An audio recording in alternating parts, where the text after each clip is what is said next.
Hello, welcome to tech Sharmit. आज के session में हम DB2SQL का एक और फंक्शन कवर करेंगे जो टाइम से रिलेटेड है। लास्ट सेशन में हमने क्या किया था, एक टाइम फील्ड से या फिर टाइम स्टैम्प फील्ड से हमने आवर्स को फेच किया था।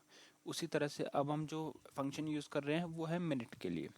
तो सपोज़ आपके पास कुछ ऐसी रिक्वायरमेंट है कि आपने एक प्रोग्राम बनाया है, उस प्रोग्राम में आपको किसी मिनट के बेसिस पे कोई पर्टिकुलर टास्क परफॉर्म करना है। तो उस केस में हमारे को मिनट्स की नीड होगी कि उस टाइम क्या एग्जैक्टली क्या मिनट था। तो उसके लिए हम क्या फंक्शन यूज़ करेंगे, मिनट फंक्शन यूज़ करेंगे। तो कैसे यूज़ कर रहे हैं पहले हम देखेंगे SQL RPG के अंदर, और फिर हम DB2SQL पे उसकी क्वेरी रन करेंगे। ठीक है, तो मैं एडिट मोड में ओपन कर रहा हूँ इसको। यहाँ पे शिफ्ट F7 करते हैं। तो अभी हमने क्या किया, सबसे पहले तो हमने एक SQL state underscore valid name से कांस्टेंट डिक्लेयर किया है, जिसको हम यूज़ करेंगे अपनी क्वेरी को वेरीफाई करने के लिए कि वो प्रॉपर एग्जीक्यूट हुई या नहीं। और उसके बाद में हमने क्या किया, एक वेरिएबल बनाया रिजल्ट नेम से जोन डेसिमल 4 साइज का। और फिर यहाँ पे हमने कमिटमेंट कंट्रोल को नन किया हुआ है। ठीक है, क्योंकि अभी हम सिर्फ वैसे तो हम सिर्फ रीड ही कर रहे हैं, बट स्टिल मैंने ये 3 लाइन रखी है यहाँ पे। अब यहाँ पे हम हमारी मेन क्वेरी को एग्जीक्यूट कर रहे हैं। मेन क्वेरी क्या है, exec SQL select minute from current time stamp. तो ये क्या करेगा, करंट टाइम स्टैम्प से मिनट को फेच करेगा और उसको स्टोर करेगा होस्ट वेरिएबल रिजल्ट के अंदर। ठीक है, और ये डेटा कहाँ से आ रहा है, sys ibm डॉट system1 से। ठीक है, तो सिंटेक्स वही है, जस्ट यहाँ पे आर की जगह आपको पूरा ऐसे मिनट लिखना है। तो ये टाइम स्टैम्प में से मिनट को फेच करके लाएगा और उसको स्टोर कर देगा होस्ट वेरिएबल में। ठीक है, अब जैसे क्वेरी एग्जीक्यूट हो गई, तो अब हम हमारा कांस्टेंट यूज़ करेंगे उसको वेरीफाई करने के लिए।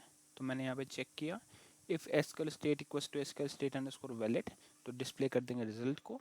एल्स डिस्प्ले करेंगे SQL state with message query ended with an error, और लास्ट में INLR को ऑन कर दिया। तो ये सिंपल सा एक प्रोग्राम था। अब इसको मैं कंपाइल करता हूँ, कॉल करता हूँ, तो आउटपुट क्या आ रहा है, 13।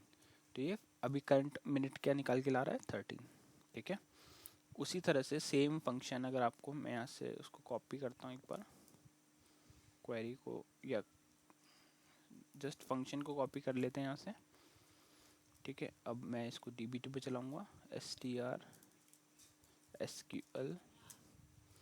यहाँ पे हम इसको फेच करते हैं, लास्ट क्वेरी जो हमने रन की थी, सेलेक्ट R। तो R की जगह हम कर देंगे मिनट। ठीक है, और ये किस पे कर रहे हैं, करंट टाइम नेम से एक फील्ड है हमारे पास, कॉलम है, उसके ऊपर से मिनट फैच कर रहे हैं। साथ में करंट टाइम स्टैम्प को भी प्रिंट कर रहे हैं। और ये डेटा कहाँ से आ रहा है, टेबल 1 से आ रहा है, शर्मित 1 में जो लाइब्रेरी शर्मित 1 में जो टेबल 1 है उससे आ रहा है। मैंने जैसे यहाँ पे एंटर हिट किया तो आप देखोगे ये 13 मिनट। तो पहले वाले पोर्शन में हमने आर कवर किया था, अभी हम मिनट को देख रहे हैं, तो मिनट आया 13। ठीक है, उसी तरह से अभी ये जो हमने कॉलम यूज़ किया, अगर मैं आपको फिर से टेबल का डेटा दिखाऊं, select star from Sharmit 1 slash table 1, तो यहाँ पे क्या आ रहा है, ये कॉलम था हमारे पास, है ना। इसमें से हमने अभी करंट टाइम पे यूज़ किया था। अब इसको सेम चीज़ को यूज़ करेंगे टाइम स्टैम्प पे, देखते हैं कैसे होगा। तो यहाँ पे मैंने इसको किया F9।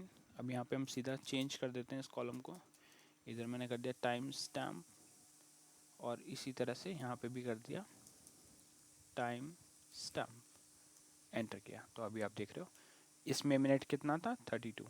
तो टाइम स्टैम्प से भी मिनट को पिक कर रहा है। यहाँ पे 9 था तो 9 आ गया, यहाँ पे 19 था तो 19 आ गया, और बाकी वैल्यूज नल पे सेट थी तो नल हमारे पास आ रहा है। ठीक है, तो ये एक प्रोसेस है। आप मोस्टली मतलब आर, मिनट और सेकंड्स तीनों ही यूज़ होते हैं जब भी आपको रिक्वायरमेंट होती है किसी टाइम के पर्टिकुलर पोर्शन को फेच करके उसके अकॉर्डिंग लॉजिक लिखने के लिए। तो ठीक है, इस सेशन के लिए इतना ही था। नेक्स्ट सेशन में बाकी टॉपिक डिस्कस करेंगे। So thank you for watching tech share में।